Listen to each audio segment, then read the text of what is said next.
Hola, ¿qué tal? Buenas tardes. Bienvenidos al Planetario de la Ciudad de Buenos Aires y a este nuevo encuentro de ciencias virtual. Realmente estamos muy contentos de reencontrarnos. Esta vez fue más seguido, estuvimos el viernes pasado, hoy de nuevo, pero hoy es un día muy particular, porque realmente hoy iniciamos un nuevo ciclo, que es el ciclo con el IAFE. El IAFE, el Instituto de Astronomía y Física del Espacio, que son nuestros vecinos en el planetario, que son muy amigos, con quienes trabajamos un montón, y la verdad que es un placer poder contar nuevamente con ellos en este nuevo ciclo que lo llamamos Ciclo IAFE, otra vuelta con el planetario. Así que estamos muy contentos y lo recibimos a Gabriel Bengochea, quien es el organizador de este ciclo desde este instituto. ¿Sí? ¿Qué tal, Gabriel? ¿Cómo estás?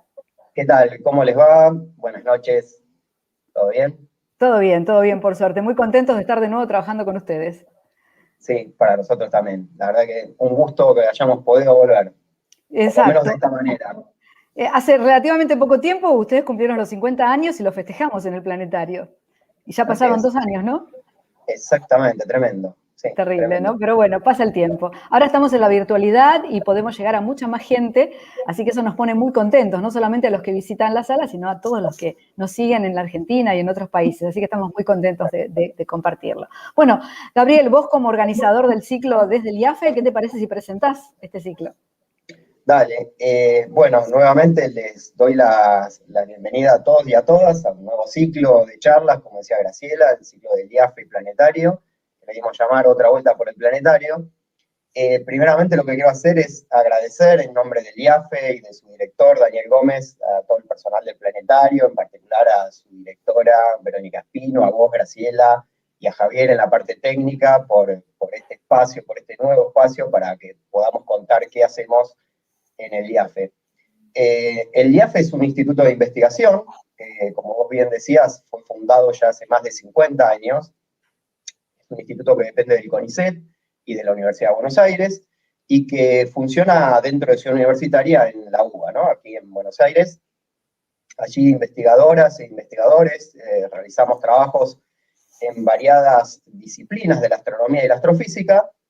En particular, en este ciclo vamos a tener charlas sobre gravitación, que es el caso de hoy, después vamos a tener sobre la astrofísica del Sol, sobre astrobiología y finalmente sobre el medio interestelar y radioastronomía. Y bueno, hoy les voy a presentar al licenciado en física, Javier Badía. Él está realizando su doctorado con beca del CONICET en el grupo de Mira qué bien. gravitación del IAFE. Uh-huh. Y además es docente en la carrera de física en la UBA. ¿Te acordás, Graciela, que cuando estábamos en las épocas de presencialidad, una de las cosas que buscábamos en el ciclo este del IAFE era que además de la charla formal, promover que haya un espacio de preguntas en donde sea igual o inclusive más importante que la charla, en donde Había momentos que las preguntas ocupaban muchísimo tiempo y eran súper interesantes cuando estábamos allá en vivo, ¿no? En exactamente. la sala. Sí, sí. La idea es no solamente poderles acercar qué es lo que hacemos en el instituto, qué se hace investigando, sino que puedan aprovechar la oportunidad de tener a alguien que trabaja en el tema para poder hacer ese tipo de preguntas o hacer comentarios. Así que bueno, luego de la charla de Javier Badía, entonces hacemos este tradicional bloque de preguntas y comentarios que van a ser todos bienvenidos. Así que bueno, le entregamos la palabra a Javier entonces. Antes que nada, están en el chat las preguntas, pueden hacerlas en el chat y ahí entonces nosotros las rescatamos. Bueno, hola Javier, ¿cómo estás? ¿Qué tal? Buenas ¿Qué tal? tardes. Bienvenido, realmente un gusto tenerte en Gracias. este espacio. Muchas gracias por invitarme y sí, muy No, contento de estar acá. por favor, es un placer para nosotros tener a esta cantidad de investigadores que tienen estos temas tan interesantes y la verdad es un orgullo para todos nosotros. Así que bueno, yo los dejo, así podemos empezar. Dale. Gracias. Bueno, buenas tardes a todos. Gracias por estar. Voy arrancando. Entonces, yo soy Javier, obviamente. Y hoy les vengo a hablar de agujeros negros. Como dice acá, yo les propongo un viaje al exterior de un agujero negro.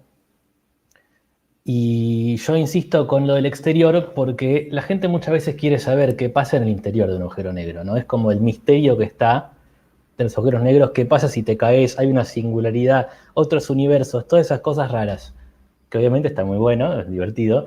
El problema es que realmente no se sabe, ¿no? ¿Qué pasa con un agujero negro? La propiedad fundamental que tiene un agujero negro la definición, diría yo, es que se puede entrar y no se puede salir. Es eso. ¿Sí? Todo lo otro que vamos a ver son cosas interesantes que pasan, pero lo fundamental es eso. Se puede entrar y no se puede salir. No puede salir ni gente, como vos y yo, ni luz, ni cualquier tipo de información, que es lo que intento representar acá. No es posible sacar información, ¿sí?, de un agujero negro. Hasta donde sabemos, hasta hoy. Todo lo que digo es hasta donde se sabe en el presente. Por lo tanto, es difícil hablar mucho de lo que pasa adentro si es algo que no se puede observar, descubrir, investigar. Pero sí pasan muchas cosas afuera, que son muy interesantes, de las cuales se hace mucha ciencia y mucha investigación, mucha gente que trabaja con eso. Y mi idea acá es poder contarles un poquito de todo eso. Entonces, para empezar hablando de agujeros negros, tenemos que hablar de gravedad. La gravedad, en la primera concepción que existió, así como que se le dio nombre, fue la de Newton, allá por el 1600 y pico, que dijo que la gravedad era una fuerza de atracción que se hacen todos los objetos entre sí. Todos los objetos que hay en el universo, del más grande al más chico, no importa cuán lejos o cuán cerca, se hacen una fuerza de atracción dada por esa fórmula que está ahí, que no hace falta que piensen en la fórmula, yo la incluyo para que esté, pero lo importante de la fórmula es que depende de las masas de los objetos, es decir, cuanto más masivos, más pesados, mayor es la fuerza de atracción, y las distancias, cuanto más lejos, más débil se hace la fuerza. Y eso en su momento tuvo mucho éxito, porque con eso se podía explicar todo lo que se sabía sobre los planetas, el espacio, etc., ¿no? O sea, todas las órbitas de los planetas alrededor del Sol, de la Luna, todo eso, entraba perfecto, esa formulita, de ahí salía todo. Maravilloso, ¿no? De la idea de que todos los cuerpos, todos los objetos, todo lo que hay se hacen fuerza de atracción, se podían encontrar un montón de consecuencias que se correspondían con lo que se veía en el cielo. En el contexto de los agujeros negros, que son cosas que obviamente no se conocían en la época de Newton, son del siglo pasado, existían antes, obvio, pero se conocen desde el siglo pasado, hay cosas donde esta idea de la fuerza más o menos sirve y otras donde más o menos no. En realidad, donde para nada. ¿Qué quiere decir con más o menos sirve? Acá pongo dos ejemplos, que ahora digo que son, de cosas que pasan con los agujeros negros, que la idea se entiende si pensamos que hay una fuerza de atracción, ¿no? Colapso gravitatorio se refiere al proceso por el cual se forman los agujeros negros, que hay que ciertas estrellas, cuando van llegando al final de su vida, se quedan sin nafta, digamos, sin hidrógeno, no pueden aguantar su propio peso y por su propia fuerza de gravedad se achican, colapsan, ¿sí? El paso final de agujero negro es más complicado, pero el hecho de que colapsan sobre sí mismas, de que no se aguantan, se entiende perfectamente pensando que hay una fuerza que hace que la estrella, todo el material de la estrella se atrae a sí mismo. Lo mismo ese dibujito que está ahí abajo, que es el disco de acreción, que es algo que suele haber alrededor de los agujeros negros, que es material que está cayendo, forma un disco, se calienta y brilla, ¿sí? Eso también se entiende con la idea de que está el agujero negro en el medio, que tiene su masa y por lo tanto le hace una fuerza de atracción a lo que está a su alrededor. Pero hay cosas, hay fenómenos que se conoce, que pasan, para los cuales pensar la gravedad como una fuerza no sirve, o sea, no cierra. Pasan cosas que tienen que ver con la gravedad y sin embargo no hay manera de que salgan de esa fórmula. Una es, tengo acá una listita de ejemplos, la primera es el horizonte de eventos. El horizonte de eventos es el borde de un agujero negro, lo que sería la superficie que lo encierra, esa puerta que se puede pasar en una dirección pero no la otra.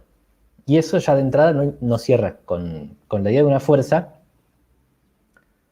No hay ninguna deducción, ningún cálculo, ningún nada, donde teniendo esta fuerza de gravedad se puede lograr una situación donde las cosas pueden pasar en una dirección pero no en la otra. ¿Qué más? La dilatación temporal, que es algo de lo que voy a hablar un poco más después, pero tiene que ver con que la gravedad, y esto de vuelta se vio, se comprobó, tiene un efecto sobre el paso del tiempo. ¿Sí? ¿Cómo se comprobó?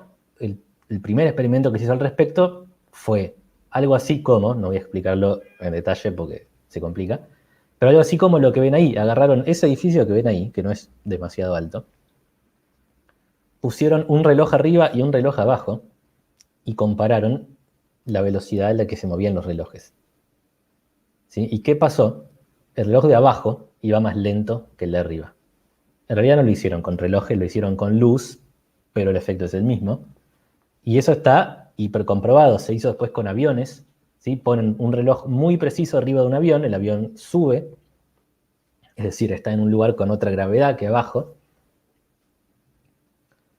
y se comprueba que el efecto de la gravedad hace que el reloj se mueva distinto. Y no es que es un efecto sobre el reloj, esto de vuelta lo voy a enfatizar después, es un efecto sobre el tiempo. ¿Sí? El tiempo, cuando hay gravedad, el tiempo pasa distinto en distintos lugares. Eso incluso es relevante para el funcionamiento del GPS, que no me quiero meter mucho porque tampoco sé muy bien cómo funciona el GPS, pero el GPS depende de unos satélites que hay en órbita, que tienen relojes muy precisos adentro y como que mandan señales a tu celular o el aparato que sea que estás usando para saber dónde estás, y tu celular compara los tiempos a los que llegaron las señales. Y el reloj del GPS se mueve a otra velocidad que el reloj de abajo, ¿sí? Y ese efecto importa. Y todo esto les tiré lo más raro de entrada, pero bueno, que pase el tiempo distinto en distintos lugares, no es imposible sacarlo de la fórmula de una fuerza, porque en la física de Newton, el tiempo es el tiempo, las fuerzas no afectan el tiempo está. Entonces ya hay otra cosa que está comprobada y que no cierra.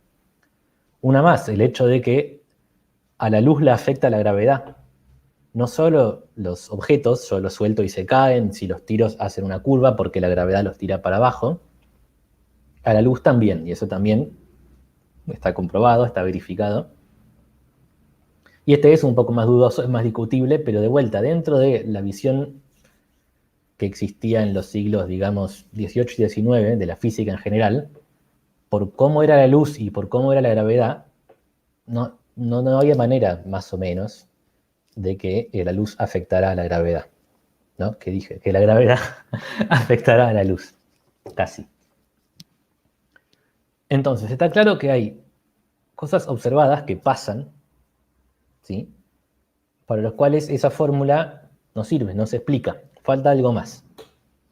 Entonces, ¿de quién trajo la respuesta? Bueno, supongo que ya saben que fue Einstein, ¿no? Hace 100 y pico de años, que vino con esta idea, que es que la gravedad no es una fuerza, simplemente, sino que es un efecto de la curvatura del espacio-tiempo. ¿Sí? Es una frase que contiene un montón de información. Muchas veces se lo ilustra con estas cosas que ustedes ven acá. ¿Sí? El ejemplo de la izquierda es un experimento, entre comillas, que a veces se hace, que agarran una lona, ponen una pelota pesada en el medio, que esa pelota pesada representa, por ejemplo, el Sol. Y después tiran otras pelotitas, que serían los planetas, y esas pelotitas van girando alrededor del hueco que dejó el Sol.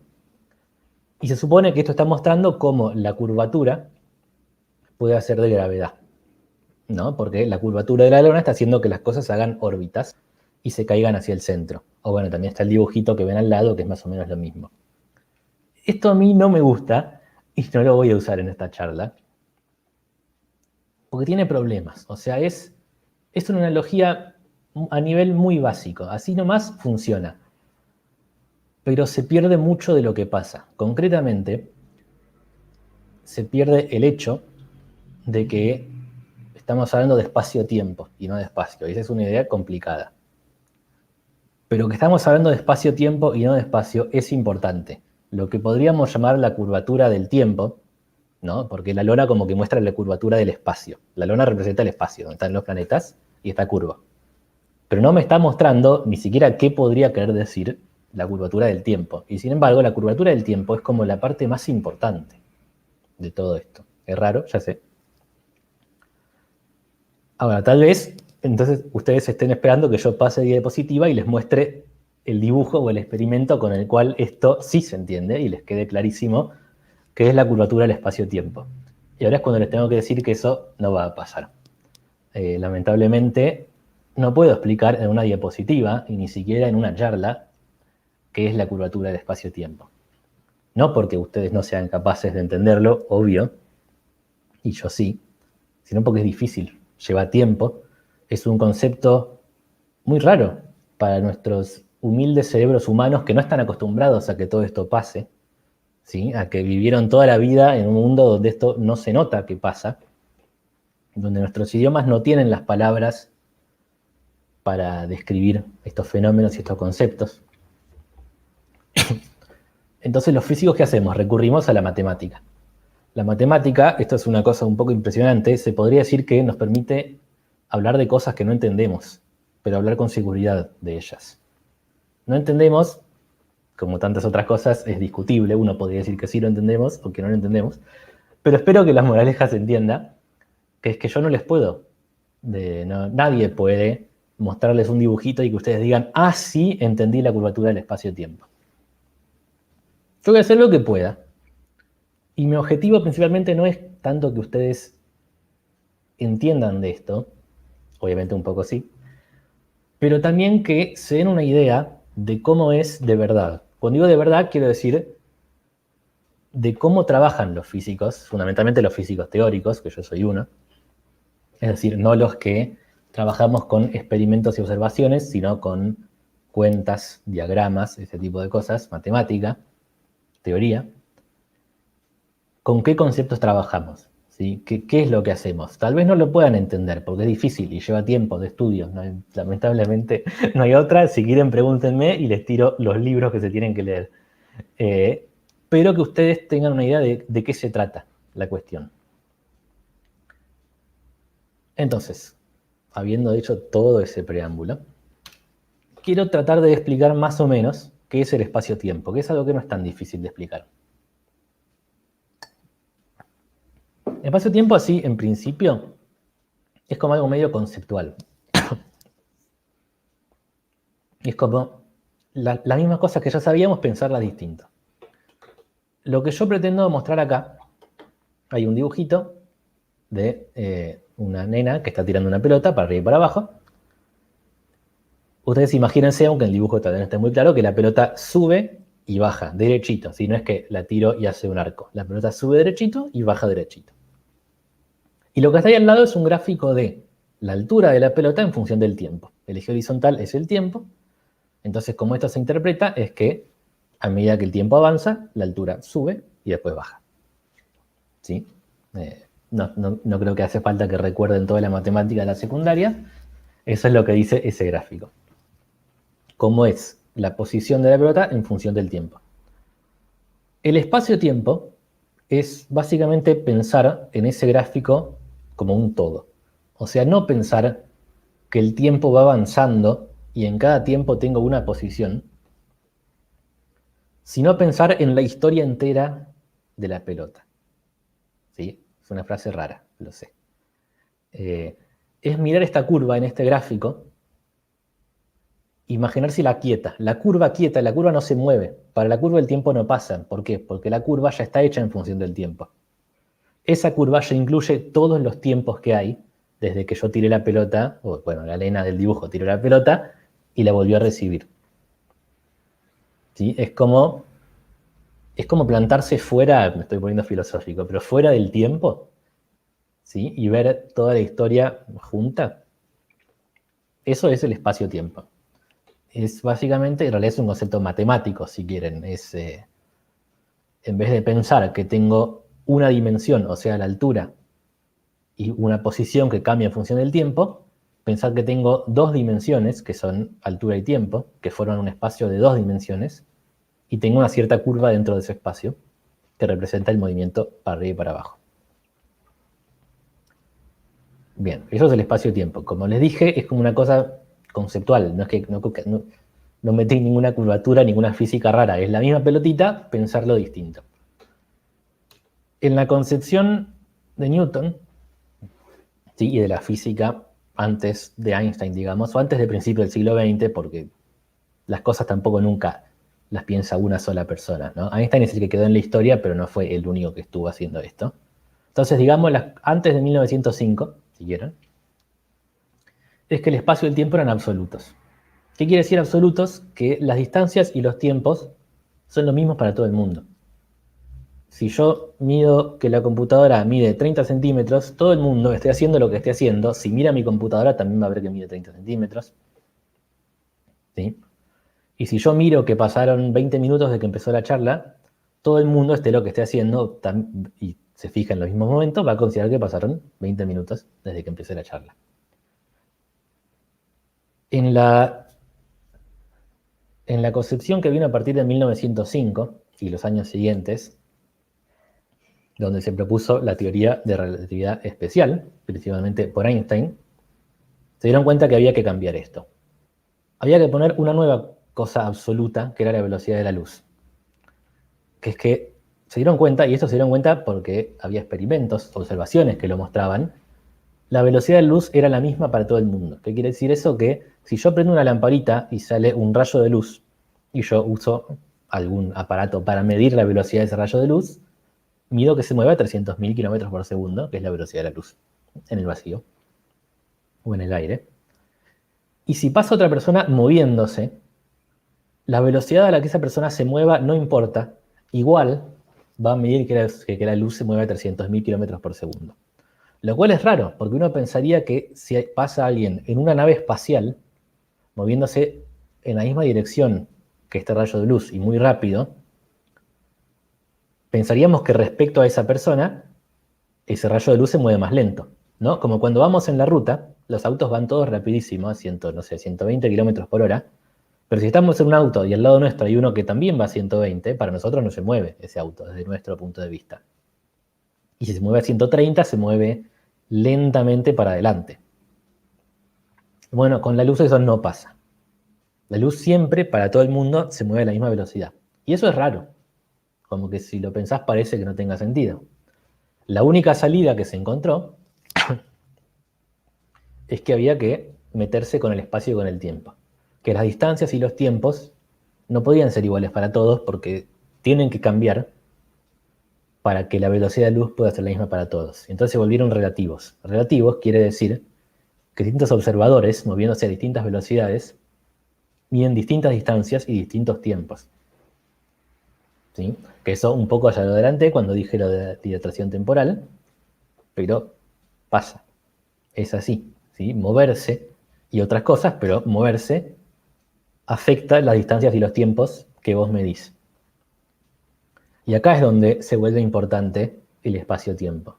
¿Sí? Yo puse acá una frase un poco larga, ahora la leo, pero que a mí me gusta mucho, que es de un físico Minkowski, que lo dijo en un congreso 3 años después de que Einstein sacara su teoría, que él fue en realidad quien primero impulsó la idea del espacio-tiempo como un todo. Sí, dice, las visiones del espacio y el tiempo que deseo presentarles brotaron del suelo de la física experimental y allí yace su fuerza. Entonces, primero esto que ya les insistí, de que no es que todo esto es así porque pintó, ¿no? Todo esto es así porque la gente se dio cuenta de que la realidad era así. Dice, son radicales. Desde ahora, el espacio por sí mismo y el tiempo por sí mismo están condenados a desvanecerse en meras sombras, y solo una suerte de unión de los dos mantendrá una realidad independiente. Entonces, primero, a mí me gustaría que la gente en los congresos siga hablando así, porque está bueno. Pero bueno, la manera de hablar ha cambiado un poco en los últimos 100 años. Pero eso, fue Minkowski, 3 años después de que Einstein presentara lo de la velocidad de la luz, la relatividad, todo eso, quien dijo que la mejor manera de entender todo eso era pensar en términos de espacio-tiempo, como un todo.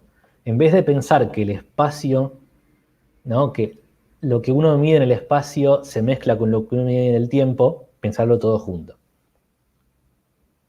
Pues hago la misma aclaración que hice antes. Si no se entiende lo que estoy diciendo, está bien, ¿sí? Porque estoy tratando de decir qué dice la relatividad especial en una diapositiva, y eso tampoco se puede. Entonces, eso, si no se entiende, estamos perfectos. Pero bueno, Minkowski dijo esto, presentó lo suyo, todo el mundo al instante se dio cuenta de que sí, era mejor lo que él proponía, por eso el espacio-tiempo de la relatividad especial se llama espacio-tiempo de Minkowski. Y con esta idea, Einstein después encaró cómo incluir la gravedad con toda esta cuestión del espacio-tiempo, que no era obvio. Y se dio cuenta que el espacio-tiempo, al ser una entidad, por decirlo así, podía ser dinámico. Dinámico quiere decir que puede tener cambios en distintos momentos y en distintos lugares. El espacio-tiempo puede ser distinto, puede fluctuar, cambiar, como ustedes quieran decirlo. Puede tener propiedades. Y eso es lo que llamamos la curvatura del espacio-tiempo.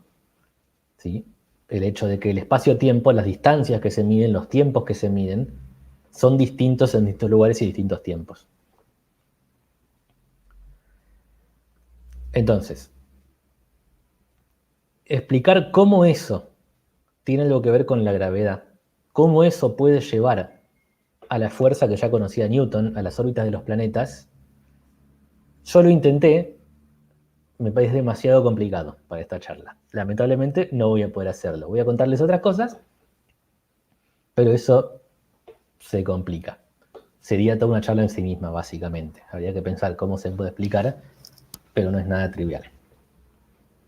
Lo que sí le voy a contar es un poco las consecuencias que tiene esta idea en el entorno de un agujero negro. Entonces, para eso les tiro la fórmula que ustedes ven acá. Entonces, hago la misma aclaración que ya vengo haciendo. La idea no es que ustedes vean esta fórmula y digan, ah, sí, claro, entendí todo. ¿Sí? Menos ahora todavía que hay una fórmula.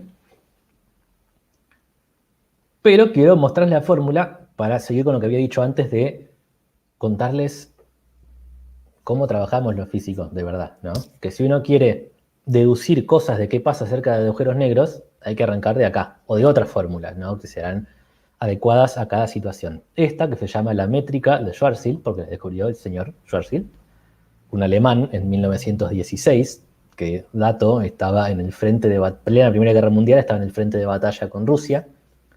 En el frente encontró esta solución a las ecuaciones que había propuesto Einstein el año anterior, y se la mandó a Einstein, y lamentablemente murió al poco tiempo. No me acuerdo, de alguna enfermedad no murió en el frente, pero bueno. No llegó a ver el efecto, pero su nombre quedó inmortalizado acá, en esta fórmula, que es muy importante. ¿Y qué dice esta fórmula? Esta fórmula es una manera de medir distancias en el espacio-tiempo. Traten de recordar, si pueden, de la secundaria, es un montón lo que les voy a pedir, yo confío en ustedes, cómo se mide distancia entre dos puntos en el plano. ¿Sí? No, olvídense del espacio-tiempo, la luz, los agujeros negros. Yo tengo dos puntos en el plano, y sé sus posiciones, sus coordenadas. ¿Cómo se calcula la distancia? Tal vez recuerden que es con el teorema de Pitágoras, ¿no? Lo que uno hacía era dibujar un triangulito, rectángulo, y decir, bueno, el teorema de Pitágoras me dice que la longitud de la hipotenusa al cuadrado es la suma de los cuadrados de los otros dos lados. ¿Sí? Que acá se llaman ds, se llama la hipotenusa. ¿Por qué se llama ds? No sé, quedó. Las ds, piensen que en todos lados representan distancias, ¿no? Como que distancia s, que no se puede llamar s, es al cuadrado, es la distancia en x, que es un cateto al cuadrado, más la distancia en y, que es el otro cateto al cuadrado. La métrica de Schwarzschild, si ustedes ven, se parece. Tiene algunas cosas en común. ¿Qué tienen? Bueno, básicamente tiene ds cuadrado igual cosas que tiene, primero arranquemos de la derecha. Tiene dx cuadrado más de y cuadrado más de z cuadrado, porque estamos en 3 dimensiones. Pero me está diciendo cómo medir distancias. Es como un cambio del teorema de Pitágoras. Es una versión distinta del teorema de Pitágoras, una manera distinta de medir distancias. Y también incluye un dt, o sea, algo que tiene que ver con las distancias en el tiempo, porque estamos en el espacio-tiempo. Entonces esto es la distancia en el espacio-tiempo. Entonces, un par de cosas a notar de esta fórmula, que repito, no pretendo que la miren y esté todo clarísimo, pero síganme. La primera es que ahí viene al principio, después del igual, ¿sí? Y adelante del paréntesis que está al lado de dt cuadrado, hay un signo menos. ¿Sí? No es todo suma, hay una resta. Eso quiere decir que toda esta cuenta puede llegar a dar negativo. Que eso es una diferencia con el caso del triangulito en el plano, que la hipotenusa al cuadrado siempre da positivo. Hacer esta cuenta en el espacio-tiempo puede dar positivo o puede dar negativo. Eso es de alguna manera lo que diferencia el espacio-tiempo del espacio solo. ¿Sí? Lo que señala que el tiempo, por más que está integrado con el espacio, es un poco distinto. ¿Sí? No se integró del todo, tiene una diferencia. Matemáticamente la diferencia es el signo menos que está ahí. Y lo otro que quiero hacer notar es esos circulitos en rojo que ven que hay una R. R, si se fijan en el cuadrito de costado, es la distancia entre el lugar donde yo estoy midiendo mis distancias y el centro del agujero negro. Perdón. Y esto me está diciendo que la manera de medir distancias cambia, depende de dónde esté yo. ¿Sí? Es distinta en distintos lugares. Eso es la curvatura del espacio-tiempo.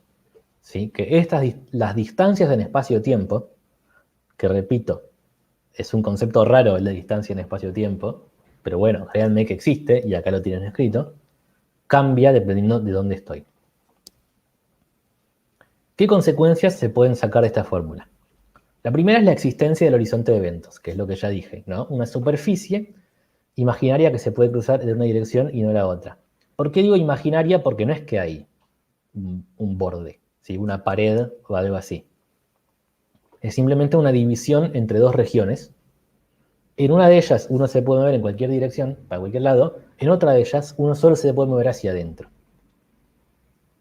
¿Cómo se sabe eso? Porque a partir de la métrica se puede hacer una cierta deducción que involucra toda una matemática y qué sé yo, y llegar a ecuaciones de posibles trayectorias de objetos, ¿no? Si yo dejo caer cosas, ¿cómo cambia su radio en función del tiempo? Su posición en función del tiempo. Y ver que esas trayectorias incluyen trayectorias que entran en el agujero negro, pero no que salen. Y recalco esto que había dicho antes. A pesar de que a veces hay gente que hace como alguna cierta deducción de cómo es un agujero negro a partir de la fuerza de Newton, no se contempla. O sea, esto no es un efecto que tiene que ver con las trayectorias, la métrica, el espacio-tiempo, no entra realmente dentro de la gravedad de Newton. Bien. Sigo. Lo siguiente que se puede sacar de esa fórmula es, miren eso que está ahí destacado en blanco, el paréntesis. Es el factor que acompaña a la parte de medición del tiempo, a las distancias en tiempo. Y eso lo que me está diciendo es la velocidad a la que corre un reloj en el radio R respecto a la velocidad de mi reloj que yo estoy parado lejos del agujero negro. ¿Sí? Eso es, para cada valor de R es un cierto número que me dice cuán rápido o cuán lento corre el reloj. Y si uno se pone a calcularlo o a graficarlo o a analizar ese factor que está ahí, se da cuenta de que los relojes más cercanos al agujero negro corren más lento. ¿Sí? Y no solo eso, ese factor se va haciendo cada vez más chico, la velocidad del reloj con respecto a la mía es cada vez menor, y en un momento llega a cero. Y ese lugar es una casualidad, es el horizonte de eventos. ¿Sí? En el borde del agujero negro, desde el punto de vista de un observador que está lejos, parecería que los relojes se congelan. No solo los relojes, que el tiempo no pasa. Que si yo dejo caer un objeto, y ese objeto, ¿cómo decirlo? Vieron que no es fácil decir esta cosa en castellano. Su tiempo va siendo cada vez más lento a medida que se acerca al agujero negro. Lo más obvio es un reloj, ¿no? Si yo dejo caer un reloj y lo voy mirando, ese reloj se va moviendo cada vez más despacio, y desde mi punto de vista es como si se fuera frenando y congelando, porque su tiempo pasa cada vez más lento. Pero lo curioso es que desde el punto de vista del reloj, no. ¿Sí? El reloj entra lo más bien al agujero negro. Después, ¿qué le pasa? Ni idea, suerte. Pero entrar entra. Desde el punto de vista del reloj no pasa nada, porque yo todo este tiempo dije, este factor es cuán lentos son los relojes comparados con el mío que estoy lejos. Pero si no comparo, el reloj que está cayendo no tiene ningún drama. Para el reloj corre normal. Esto es algo de lo que podría hablar mucho, pero bueno, no lo voy a hacer.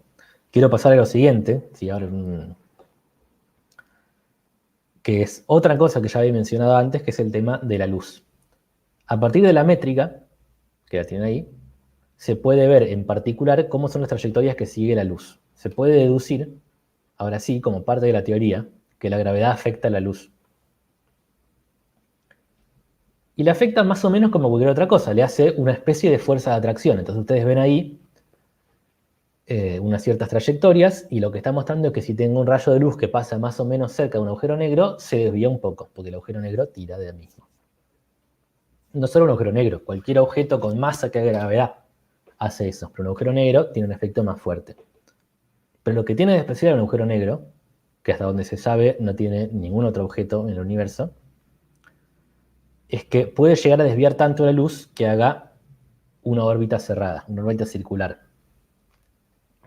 Hay un radio particular alrededor del agujero negro donde la luz puede quedar girando para siempre, que tiene consecuencias raras, como que, por ejemplo, si vos te parás ahí, ves tu espalda, ¿no? Porque podés tener rayos de luz que salgan de tu espalda, peguen toda la vuelta al agujero negro y te lleguen desde adelante. Pero para lo que tiene que ver con observaciones, lo más importante que tiene la existencia de esta órbita es el hecho de que, a medida que los rayos que yo pienso en rayos de luz que pasan cada vez más cerca, la gravedad los desvía cada vez más. Miren de ese dibujo blanco los primeros 3 rayos que se muestran. Ven que los que pasan más cerca, el agujero negro los desvía más. Y lo extremo es que si el rayo pasa muy cerca, puede llegar a dar una vuelta completa y salir, como lo ven ahí dibujado. Pero no solo eso, porque si yo me acerco todavía más, puede llegar a dar 2 vueltas completas y salir, que eso no está dibujado porque sería un quilombo el dibujo y no se entendería. Pero bueno, puede dar 2 vueltas o 3 vueltas y salir, o salir para atrás, o salir para adelante. Si a medida que los rayos de luz se van acercando cada vez más a esta órbita, van girando cada vez más veces antes de volver a salir. Y si se acercan demasiado, no pueden salir y el agujero negro se los traga.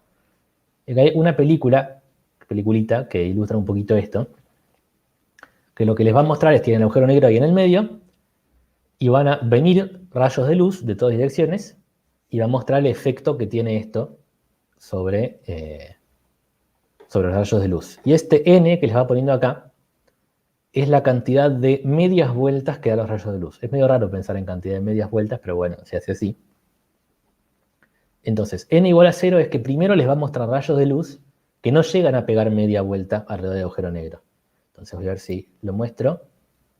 Ahí les mostró 2 de ejemplito, y ahora va a mostrar muchos, entonces voy a tratar de poner pausa a tiempo. Ahí están yendo varios, ¿ven? Todos rayos de luz, algunos vienen más derechito, entonces no se doblan mucho.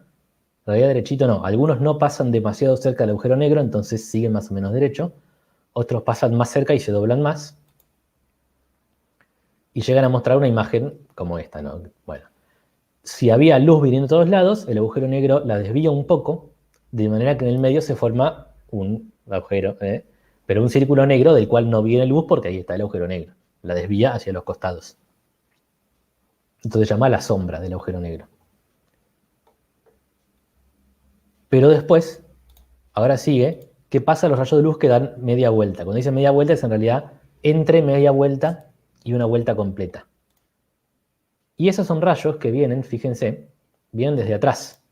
Vienen desde atrás, el agujero negro los hace pegar más o menos media vuelta y caen todos en un anillito muy finito. ¿Sí? Todos estos rayos son rayos que vinieron de atrás mío, el agujero negro los hizo dar vuelta como un espejo y me los proyectó en este circulito. Después voy a mostrar los que dan una vuelta completa, que va a pasar lo mismo.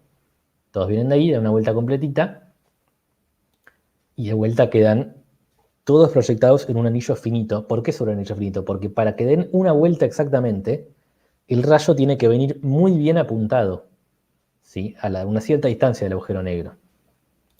Y por último, les muestra todos juntos, donde ven el efecto superpuesto. ¿Sí? De todo esto. No, quería pasar. Perdón. Bien. Ahora, la pregunta es ¿de dónde sale toda esta luz de la que estamos hablando? ¿No? Porque una pregunta que la gente me hace mucho, notablemente, es, bueno, pero el agujero negro es negro, entonces, ¿cómo se ve? Los agujeros negros son negros, eso es correcto, pero suelen tener cosas alrededor suyo que emiten luz. Esto lo voy a pasar muy rápido porque es un tema del que yo sé poco, no trabajo con esto. Pero lo principal que hay, lo que hay, creo que hasta donde yo sé, todos los que se conocen, es un disco de acreción, que es este material caliente que cae, da vueltas, en realidad no es caliente, cae, al caer se calienta, al dar vueltas se calienta y por tanto brilla y se ve, que esa es la principal manera que tenemos de encontrar agujeros negros, por toda la luz y rayos X y eso que emite el disco de acreción. Y en ciertos casos muy extremos puede pasar que parte de este material, sin llegar a entrar al agujero negro, es desviado por el campo magnético, que es todo complicado, hay fuerzas magnéticas de todo, y emitido como dos jets a lo largo del eje perpendicular, sería, a velocidades muy altas. ¿Sí? Eso es el entorno típico de un agujero negro. Pero si uno pudiera acercarse y verlo, eso no se vería así, sino que se vería más o menos así. ¿Sí? El anillo tiene esta forma rara que está como estirado para arriba y para abajo. ¿Qué es lo que estamos viendo acá? Lo mismo que les mostraba antes. Esto se ve así, no porque el anillo sea así, sino porque es el efecto del agujero negro desviando la luz. En este simpático dibujito que ustedes pueden ver acá, si se imaginan una cámara mirando un agujero negro rodeado de su anillo, su disco, digamos, perdón, pueden ver que no está dibujado, ¿no? Pero la parte de adelante, la parte que está cerca de la cámara, la vemos normal. Pero la parte que está atrás del agujero negro, que uno diría, bueno, el agujero negro la tapa, en realidad no la tapa, porque hay rayos de luz que pueden salir para arriba, el agujero negro los dobla y los hace llegar a nuestros ojos. Entonces, en esta, la versión rara del disco de acreción que ustedes ven ahí arriba, esa panza que está arriba y esa panza que está abajo son la parte de atrás del disco de acreción vista arriba y abajo, ¿sí? Porque el agujero negro desvió la luz y nos lo mostró así. Yo les mostré recién que un agujero negro, hasta ahora venimos hablando de agujeros negros que no rotan. Un agujero negro que no rota es esférico y está quieto, que produce una cierta sombra, ¿no? Porque si yo lo miro, me hace cosas raras sobre la luz, pero no deja de pasar que hay un lugar de donde no viene luz, que es el agujero negro. Lo curioso es lo que pasa si el agujero negro sí rota, que primero, dato, los agujeros negros pueden rotar sobre sí mismos, como un planeta, como un trompo, cualquier cosa, y la sombra se ve más algo así. ¿Sí? ¿Cuáles son las principales características que quieren notar de esa sombra? Una, que tiene un lado achatado, ¿sí? El lado izquierdo está como más vertical, no es tan redondo, y además está corrida por el costado, ¿sí? Eso también es un efecto óptico que les voy a contar luego de mencionarles muy rápido, porque ya vamos terminando, y además estas son las partes donde, ahora sí ya no les voy a poner más fórmulas porque se complica, las fórmulas son gigantescas y no aportarían nada. Pero antes de explicarles muy rapidito qué pasa si un agujero negro rota. Ustedes recuerdan el horizonte de eventos, la superficie que divide adentro de afuera. Si el agujero negro rota, el horizonte de eventos se divide en varias capas. En principio tienen, como ven ahí en amarillo y en celeste, un horizonte externo y uno interno, que el que realmente importa el agujero negro es el externo, el interno es raro, ahí no me meto. Pero lo más importante, no sé si lo más importante, pero lo interesante que tiene un agujero negro que rota es que en su rotación tiene un efecto sobre el espacio-tiempo que lo rodea. Que el efecto es que lo arrastra. Es como que lo hace rotar con el agujero negro. Y eso tiene el efecto de que a todo lo que esté en la cercanía no solo lo atrae por la gravedad de toda la vida, digámosle, sino que además todo lo que esté cerca le hace una fuerza como para el costado que lo hace rotar con el agujero negro. O que lo hace tender a rotar con el agujero negro. Que esto es algo que no hay manera de que lo muestres con la lonita con pelotas. ¿Sí? Porque para que pueda tener este efecto, sí o sí, hay que incluir la parte tiempo del espacio-tiempo. Ahí sí ya no hay manera de que la lona muestre cómo un agujero negro que rota hace que las cosas roten. Bueno, a lo mejor sí hay manera, pero no importa, igual no me gusta la lona. No sé si quedó claro. En particular, así como el horizonte es un lugar donde adentro del horizonte yo solo me puedo mover hacia adentro, esta cosa violeta, que es la ergosfera, me encierra en una zona donde yo puedo moverme para afuera. La ergosfera, si yo entré, puedo salir, pero sí o sí tengo que girar con el agujero negro. Es donde este efecto de girar es tan fuerte, el arrastre del espacio-tiempo es tan fuerte, que no se puede girar al revés que el agujero negro. Sí o sí hay que moverse en la misma dirección. De vuelta, puedo salir, no es un horizonte, pero lo que no puedo es moverme al revés. Cosas que pasan. Y otra cosa que pasan es el efecto que tiene todo esto sobre las órbitas de la luz, que me importan porque les estaba hablando de la sombra, de los discos, de cómo se desvía la luz, todo eso, que ya no es una órbita circular en un radio, ¿no? Acuérdense que un agujero negro que no rotaba, hay un radio donde la luz puede orbitar, y en otros radios no. Acá pasa algo más complejo, y acá tengo unos dibujos que son difíciles de entender, porque tampoco hay mucha manera de dibujarlos y que sea fácil de entender, pero que demuestra distintas órbitas posibles que puede tener la luz. Que fíjense que lo que tienen todas en común es que van pegando vueltas alrededor del agujero negro, pero también oscilan hacia arriba y hacia abajo. ¿Sí? No sé si se entiende lo que estoy haciendo con el dedo, pero van haciendo como esto. Algunas son más, es como una órbita horizontal que va subiendo y bajando. Bueno, hay de todo. Pero es el efecto que tiene la rotación del agujero negro sobre la luz. En particular, las que están más cerca solo pueden girar con el agujero negro, y las que están más lejos pueden girar al revés. Y esto es lo que me da, voy a hacer algo que no se debería hacer en los PowerPoints, pero bueno, que vuelvo para atrás, el porqué de esta sombra torcida, porque la gravedad del agujero negro afecta distinto a los rayos de luz que vienen de un lado y que por lo tanto están girando en el mismo sentido que el agujero negro, y a los que vienen del otro y por lo tanto están girando al revés. Entonces, al afectar distinto, no me voy a poner a explicarles en detalle porque hay que pensarlo con mucho cuidado, pero los rayos que vienen de un lado son desviados distintos que los que vienen del otro, y eso es lo que hace que la sombra se corra y se vuelva asimétrica. Bueno, entonces les conté muchas cosas de agujeros negros. Perdón, para acá. Yo traté de enfocarme principalmente en las cosas que yo sé y yo trabajo todos los días, ¿sí? En mi doctorado. En el IAFE yo no soy el único que trabaja en estas cosas y en cosas parecidas.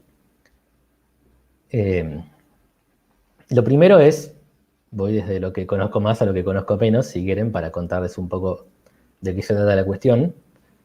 Es lo que hago yo con mi director, Ernesto Iroa, mi director de doctorado, que ya tiene muchos años estudiando cosas teóricas de agujeros negros y qué sé yo, es ver qué pasa con la deflexión de la luz y las sombras en general cuando uno piensa teorías alternativas. Teorías alternativas quiere decir agarrar la fórmula que les mostré, la métrica de Schwarzschild, o tal vez la que correspondan al caso de un agujero negro que rota, y proponerse reemplazarlas por otras.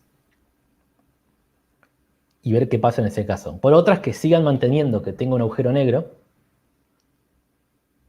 pero que los detalles sean distintos. O sea, puedo tener la misma idea general, pero si yo cambio la fórmula, la manera particular en la cual el espacio-tiempo se curva y los relojes cambian y todo eso, va a ser distinta, y eso me va a llevar a un efecto distinto sobre la luz, a una forma distinta de la sombra. Y con esto nos dedicamos principalmente a hacer esos cálculos. También hay parte del grupo de gravitación que estudia agujeros de gusano, que son una cosa bastante teórica, bastante hipotética, pero muy interesante, y muchas veces también en el contexto de teorías alternativas, es decir, pensar en la curvatura del espacio-tiempo, pero no tal como la dijo Einstein. Y ya los otros temas sé menos, así que no voy a hablar mucho, pero está Gabriel, que se dedica a la cosmología, es decir, a la historia del universo, cómo es el universo en su totalidad, que obviamente no lo hace solo, pero está él. Ahí está Rafael Ferraro, que junto con otra gente estudia lo que se llama teorías teleparalelas, que es otra forma de formular la curvatura del espacio-tiempo y ver cómo se le pueden hacer modificaciones, que puse una fórmula porque no se me ocurrió qué imagen poner. Alguna debe haber, pero yo no conozco. Y también está el subgrupo con Carmen Núñez y también otros, por supuesto, que estudia teoría de cuerdas, que tiene que ver con cuestiones mucho más fundamentales, hipótesis de cómo mezclar todo lo que dije hasta ahora con la mecánica cuántica y cuestiones de la física muy fundamental. Así que bueno, eso fue todo. Espero que les haya gustado. Hasta acá llegamos y bueno, supongo que podemos escuchar preguntas si las subo, dejar un rato para eso. Primero que nada, bueno, desde mi parte, que yo no tengo todos los conocimientos que tienen ustedes, Gabriel y Javier, les digo que súper didáctico, porque es un tema complejo, muy complejo, y lo has hecho de una manera tan simple y tan sencilla que parece que lo entendí. así que increíble, ¿no? Realmente, bueno, lo hiciste muy simple, felicitaciones. Bueno, gracias. Me enganché porque ibas a un ritmo súper tranqui que sí, parece que estaba bueno para poderlo seguir y irlo masticando un poco. Exacto, te daba tiempo para pensarlo y analizarlo, ¿no? Así que la verdad que de mi parte te felicito muy, muy claro y la verdad que me encantó escucharte. Bueno, me imagino que hay preguntas, Gabriel, ¿lo manejás vos todo esto ahora? Sí, dale, sí. Javier quiere lanzar la primera, bueno, una tenía que ver con esto, ¿no? Sobre cuáles son los tamaños y masas de los agujeros negros que se conocen en el universo. Bueno, yo no me metí con la parte más astrofísica observacional, ¿no? Fue como todo bastante teórico de cómo son los agujeros negros en general, pero sí está buena la pregunta de concretamente qué existen. Hay de todo. Los que se conocen son... Hay como todo un rango donde los más chicos son los que se llaman agujeros negros estelares, que se forman, por lo que mostré bien al principio, por colapso de estrellas. Por tanto, tienen masas parecidas a las de las estrellas, que no me acuerdo qué masa tiene una estrella, porque 10 a la 30 kilogramos puede ser, no sé, soy físico teórico. Pero bueno, y si tengo que medirlo, lo mido en masas solares. Pero son agujeros negros relativamente chicos, porque, bueno, yo no lo dije, pero un agujero negro es un cuerpo muy compacto. O sea, muy chico para la masa que tiene. Entonces, un agujero negro que tuviera la masa del Sol tendría un radio de 2 y pico de kilómetros, que obviamente es grande, pero comparado con el Sol, que mide millones, es diminuto. En la práctica, la mayoría creo que son un poco más grandes, pero no mucho. No sé, 20 masas solares, entre 10 y 100. Y después es un tema del que yo no sé un montón, pero hay como un tema con agujeros negros más grandes que eso, como que lo que se llama la falta de agujeros negros de masa intermedia, que no se conocen, porque después saltamos y pasamos a lo que se llaman agujeros negros supermasivos, que son los que hay en el centro de las galaxias, y como dice su nombre, son muy grandes, pueden llegar a tener miles, millones o más de masas solares.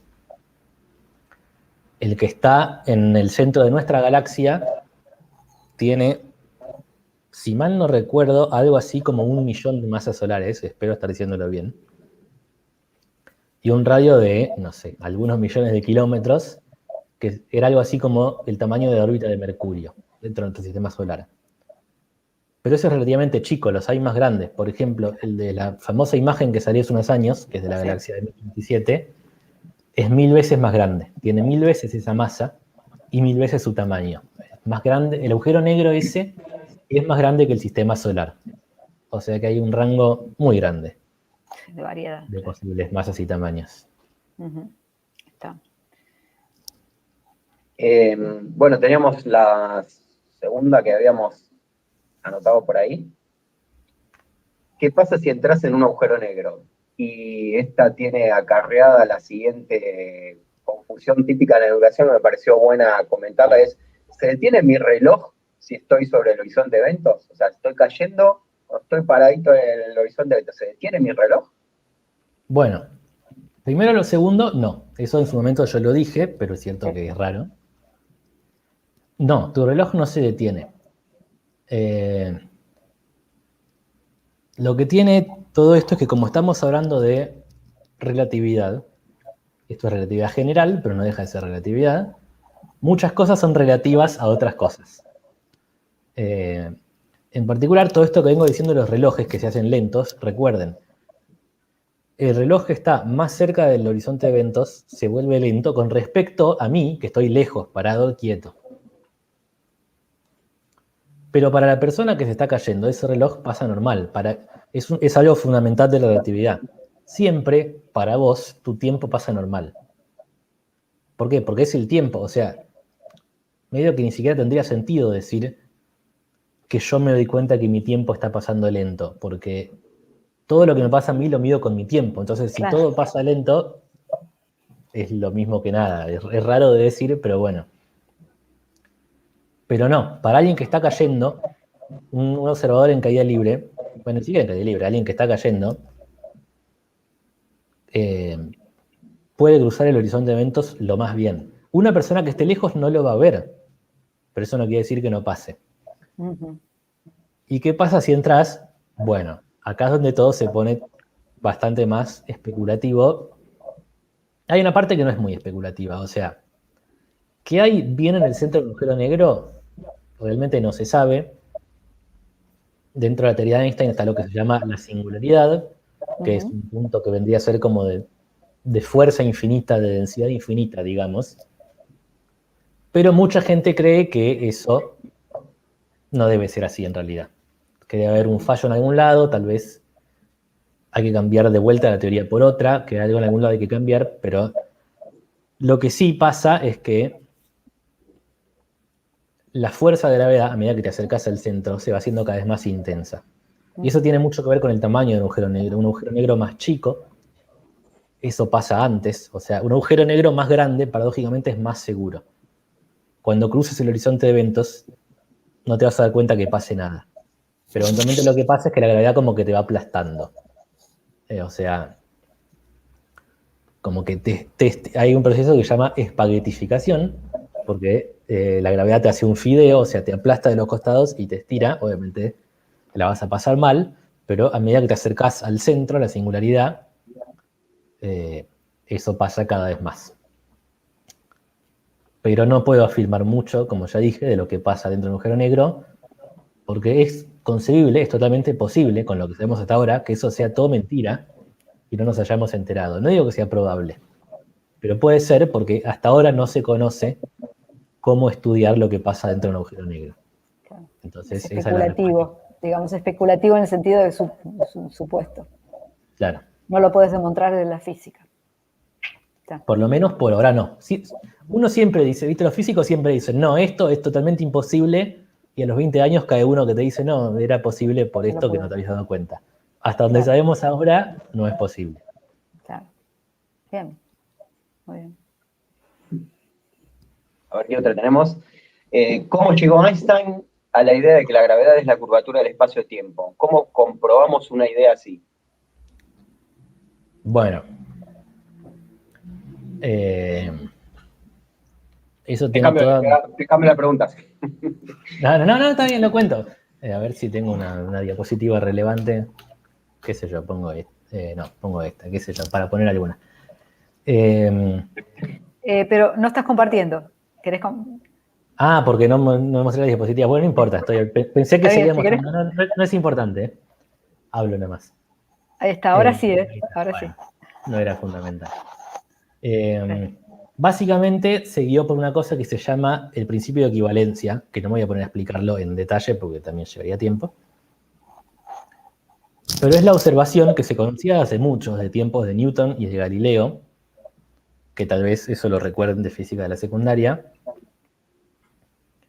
que en un dado campo gravitatorio, por ejemplo, el campo gravitatorio de la Tierra, todos los objetos caen a la misma velocidad sin importar su masa. Uh-huh. Y salvando ciertos efectos de resistencia del aire y cosas así. Galileo, bien. Está bueno porque se hizo el experimento en la Luna, donde no hay aire. Un astronauta llevó un martillo y una pluma y los soltó y los dejó caer, y se ve muy claramente en el video que caen juntos. Uh-huh. Y esa observación, que se explica dentro de la teoría de Newton, no hay drama, ¿sí? O sea, podría haberlo puesto en la columna de Sirve. Uh-huh. Cuando Einstein estaba tratando de juntar la concepción de la gravedad newtoniana de una fuerza con el espacio-tiempo, se le ocurrió, medio que se le ocurrió y probó y funcionó, que si todas las cosas caen igual, tal vez, eso es porque están siguiendo trayectorias en un espacio-tiempo curvo. O sea, ¿cómo decirlo de otra manera? Porque es tal vez lo que las mueve no sea una fuerza que afecta a las partículas, o los objetos, quiero decir, al martillo y a la pluma, sino que la gravedad es un efecto del espacio-tiempo, y tanto el martillo como la pluma están siguiendo el mismo camino dentro de ese espacio-tiempo. De ahí salió la idea. ¿Y cómo se comprueba? Bueno, algunas de las cosas están ahí, como por ejemplo la dilatación temporal. Todo esto además sumado a todas las pruebas de la relatividad especial. Está el tema del GPS. Hay unos satélites en órbita alrededor de la Tierra que miden cuidadosamente esto, el campo gravitatorio, el tiempo, y comprueban el efecto que yo les conté al final de la rotación, del arrastre del espacio-tiempo. Se puede comprobar con unos satélites, se puede comprobar con la deflexión de la luz, se puede comprobar con algo de lo que no dije nada, que es recibiendo ondas gravitatorias. Es toda evidencia, es mucha evidencia a esta altura, que toda esa evidencia junta calza perfecto con la propuesta de que la gravedad es la curvatura del espacio-tiempo. Entonces, por lo tanto, elegimos decir que eso es cierto, Claro. porque explica muy bien todo lo que se sabe, todo lo que se ve.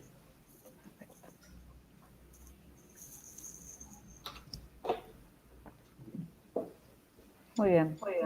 Bueno, dale, vamos con la siguiente entonces. Dale.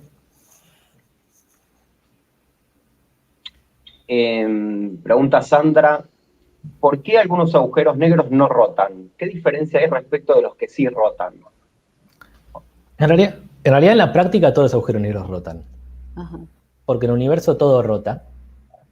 Porque las cosas se suelen formar a partir de material, de gas, polvo, rocas, que tal vez tenés como una cosa medio nebulosa ahí, que por su propia gravedad se va juntando y forma tal vez una estrella, un planeta, un sistema solar, una galaxia. Pero cuando todo eso cae y colapsa, si vos promediás todas las velocidades de las cosas que están cayendo, en promedio va a estar girando el total para algún lado, ya sea para un lado o para el otro. ¿Por qué? Para que en promedio no esté girando, todas las velocidades tendrían que estar muy perfectamente alineadas, tendría que ser una tremenda casualidad que justo no estaba girando para nada. Si hay un poco de movimiento inicial, va a haber una rotación que se va a conservar a medida que las cosas colapsan y va a quedar en el objeto final. Si ese objeto final es un agujero negro, va a conservar la rotación de todo el material, la estrella o lo que sea que lo creó.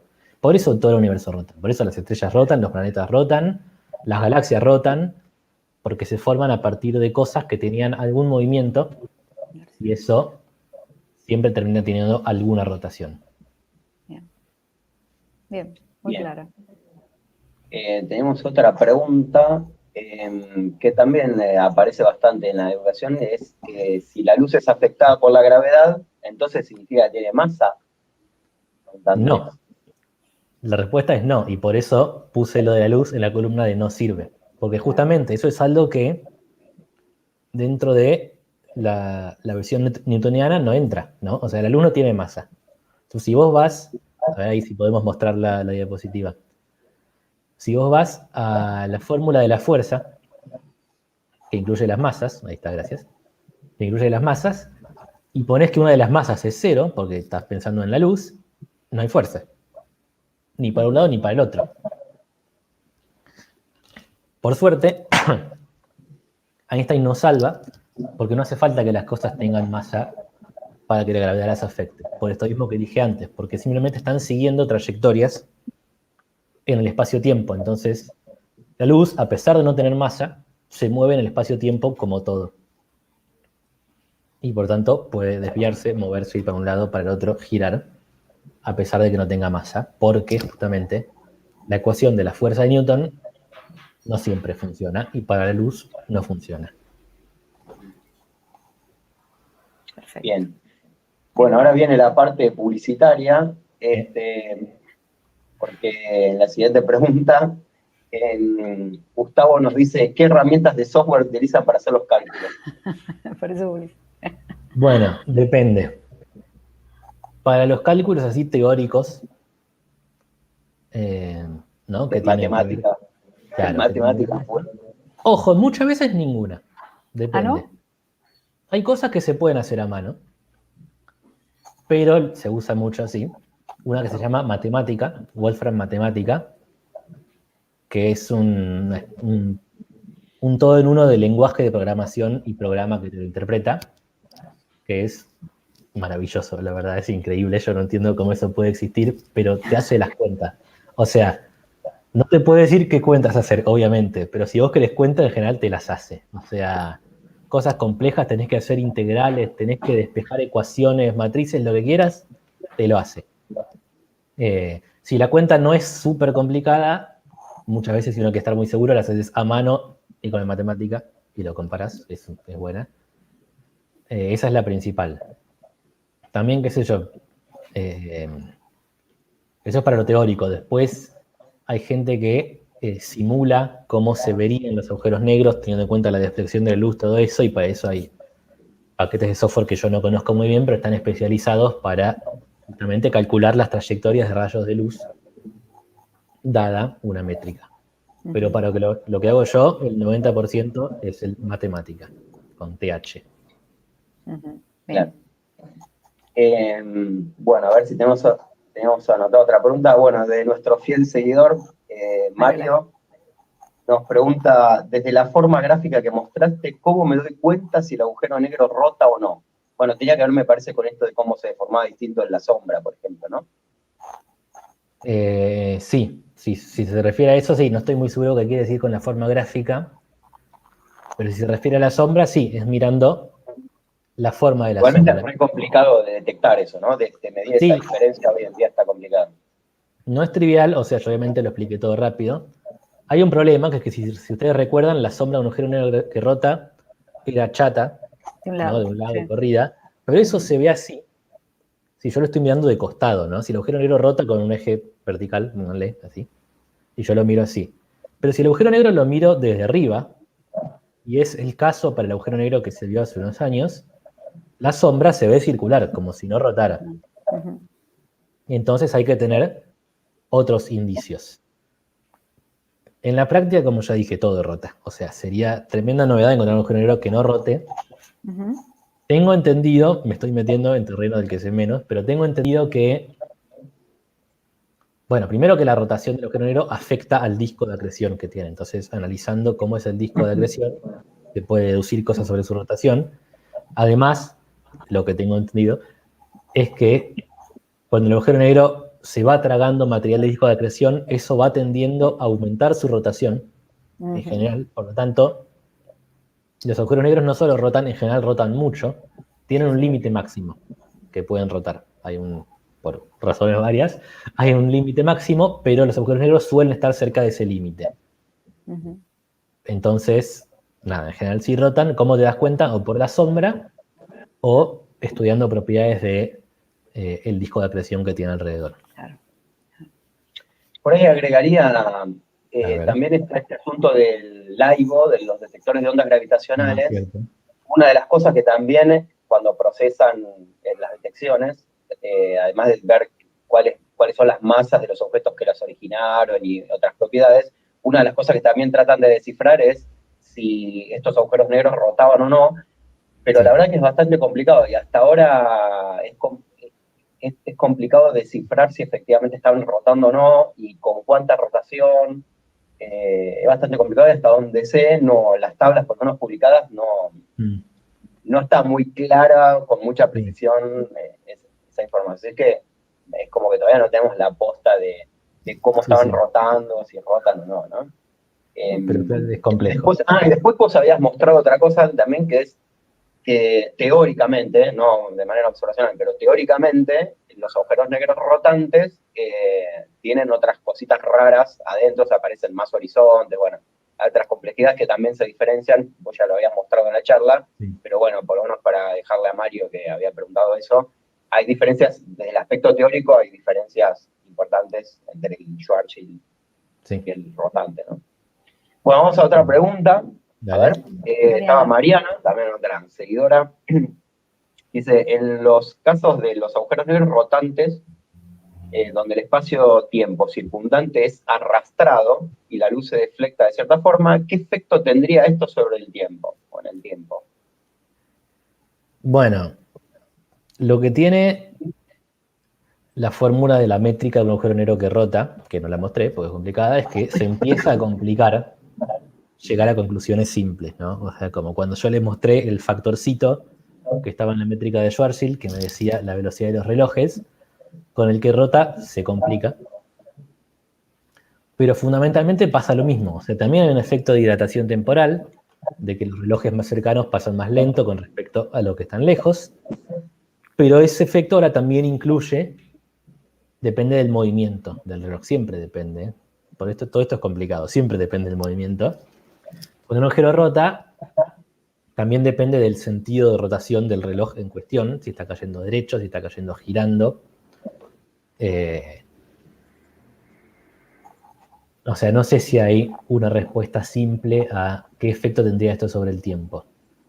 Depende del caso particular que estás considerando, pero es básicamente lo mismo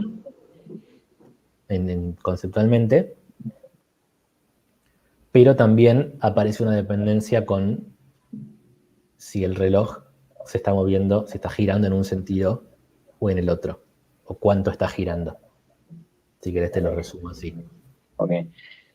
Ahora, la siguiente pregunta, en realidad decidí tomarla, pero la verdad es que a Catalina no le vamos a saber dar una respuesta posta de esto. La verdad que No, sos malo, ¿eh?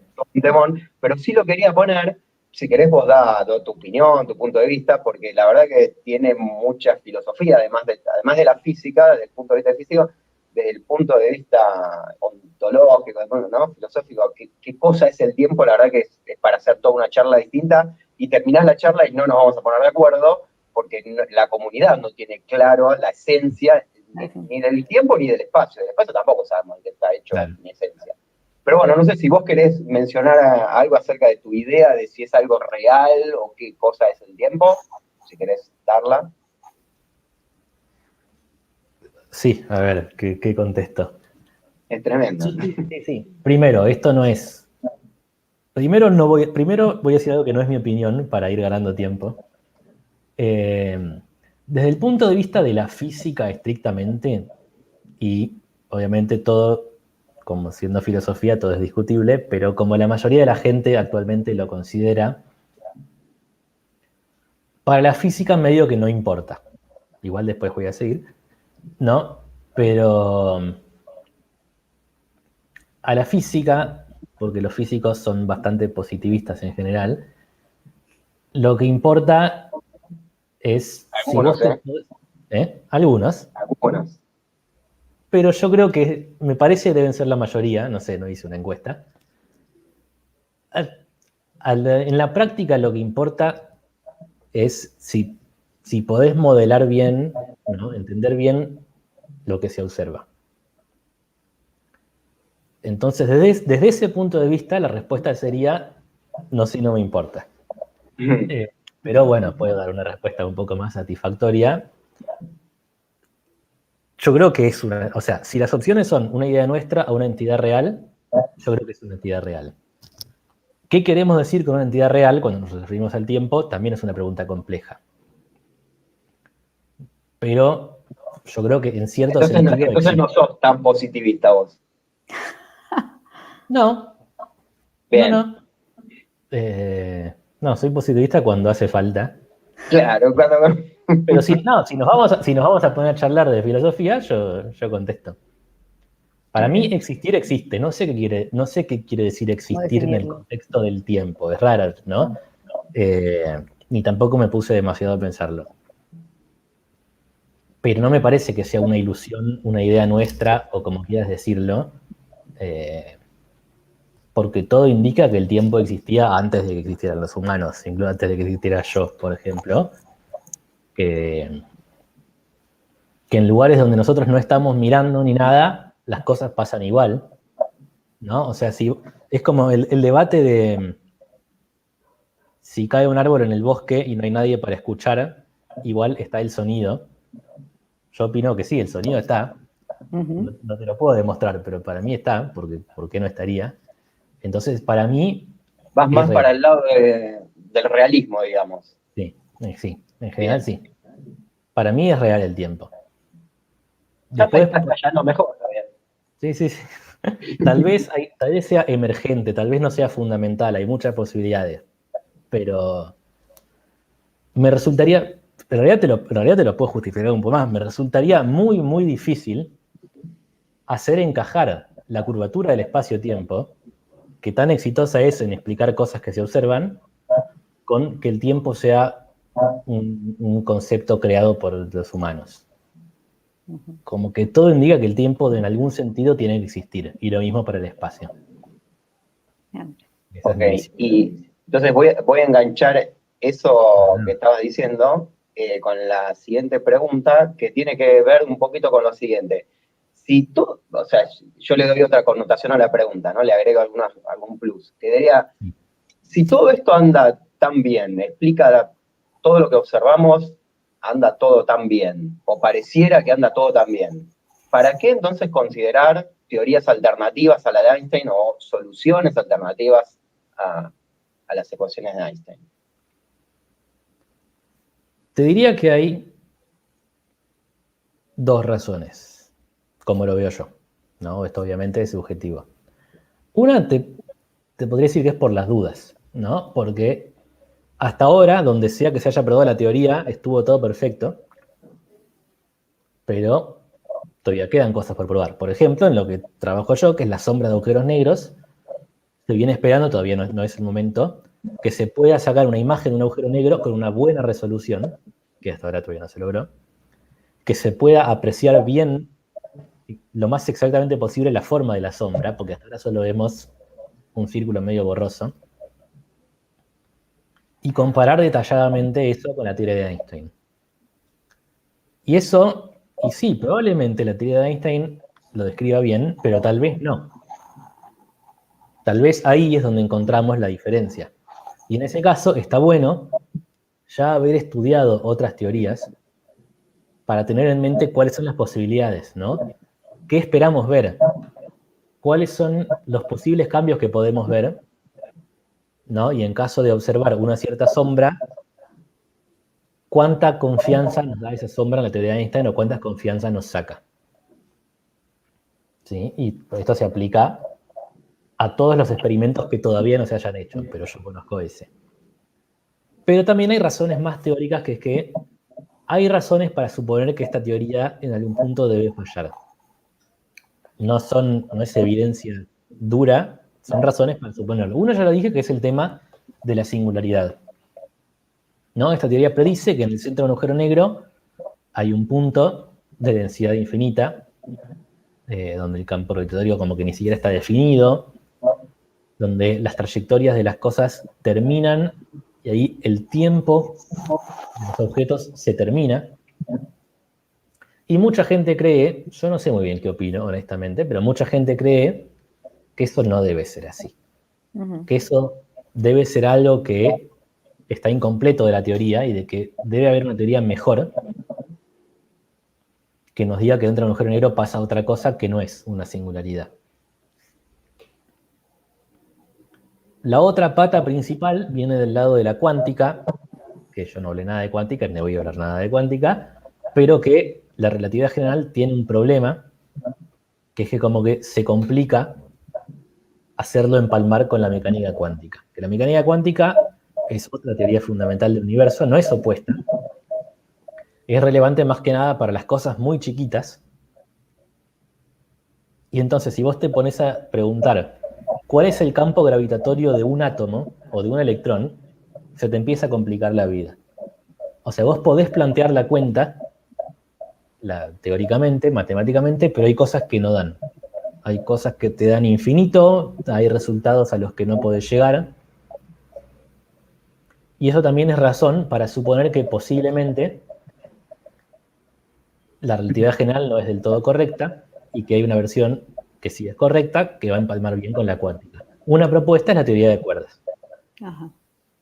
Sí. Hay otras, pero la teoría de cuerdas es la que más éxito tiene hasta ahora. Yo quería hacer una pregunta que es más histórica, pero bueno, ¿cuánto hace que se estudian los agujeros negros y cuánto hace que se detectó, se pudo observar de una manera indirecta, a lo mejor, un agujero negro? Mirá, Porque me lo estaba preguntando recién, sí. Está buena la pregunta. Eso, la primera propuesta teórica del agujero negro fue en el año 1916. Mirá vos. Pero Para no mí fue se una dieron. sorpresa. Sí. Pero no, en el momento no estaba claro que eso representaba un agujero negro. O sea, la interpretación de esa fórmula que les mostré no era obvia, no estaba clara. Especialmente por qué es lo que pasaba en el horizonte de eventos.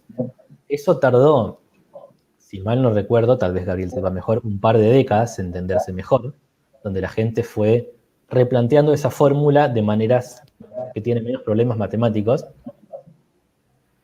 y se fue entendiendo que representaba un agujero negro con un horizonte y todo eso, pero la gente lo veía medio como una curiosidad, o sea, no había ningún indicio de que eso de verdad existiera. Como una entidad teórica. Claro. Que yo sepa, la primera vez que se detectó algo así como un agujero negro fue en los 70, que no se detectó el agujero negro, como dije antes, se detectó rayos X viniendo de un disco de acreción. Y por deducciones que yo no conozco, dedujeron que lo que había en el centro de ese disco de acreción probablemente fuera un agujero negro. Claro. En general lo que se hace es estimar su masa y su tamaño. Y si hay demasiada masa concentrada en un tamaño muy chico, no tiene otra que ser un agujero negro. Entonces, a partir de ahí en los 70 fue como la época dorada de la relatividad. La gente empezó a estudiar muchísimo teóricamente los agujeros negros y otras cosas. Con los años se fue acumulando la evidencia, se fue, por ejemplo, estudiando mejor el centro de nuestra galaxia, que ahí sí, o sea, se puede estimar bastante bien su masa y el posible tamaño, se pueden estudiar las trayectorias de las estrellas que hay cerca y llegar a la conclusión de que eso no tiene otra que ser un agujero negro.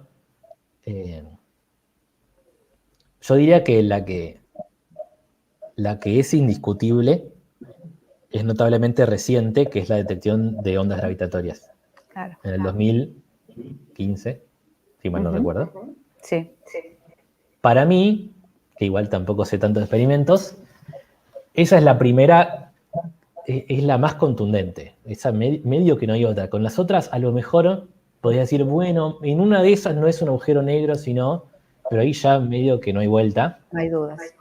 Y con la imagen de hace un par de años, más todavía. Es obvio que hay material que brilla y en el medio un coso negro. Entonces, como para mí, por lo menos, la evidencia bien fuerte de que existen es notablemente nueva. Pero desde los 70, que igual estaba bastante claro que existen y se vienen estudiando.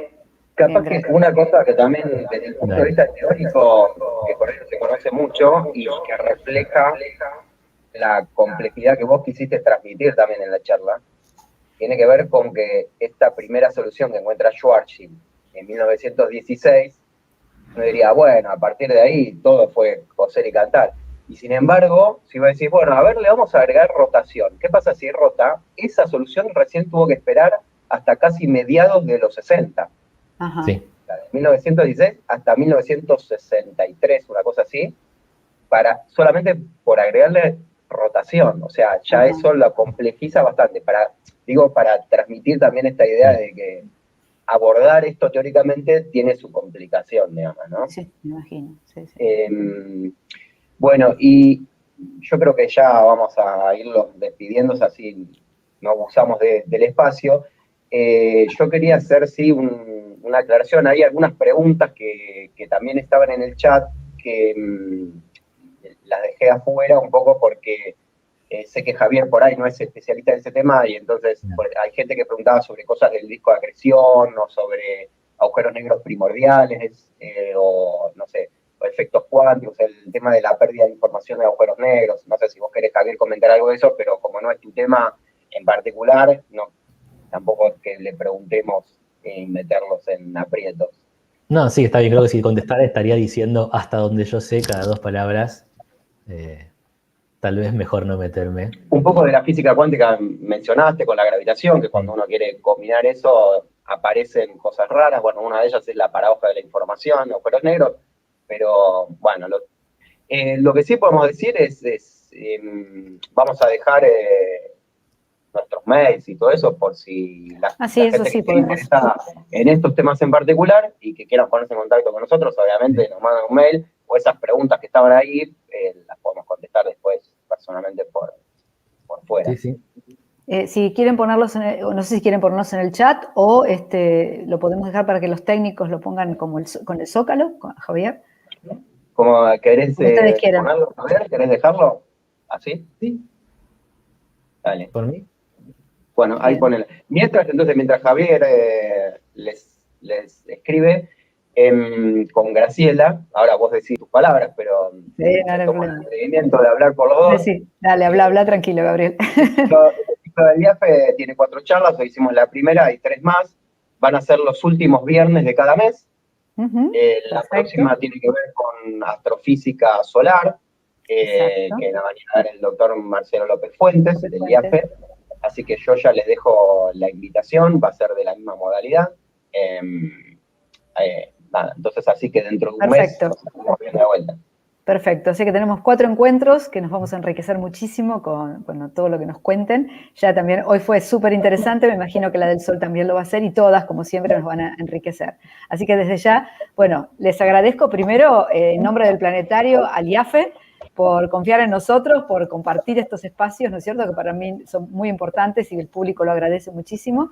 Hoy agradecerle a Javier Badía, porque realmente estuviste excelente, me parece, me pone muy feliz, sos muy joven, fuiste muy claro y la verdad que eso es un excelente divulgador, o sea, serás muy teórico, como vos decís, pero realmente sos muy buen divulgador, muy buen docente, así que te agradezco muchísimo.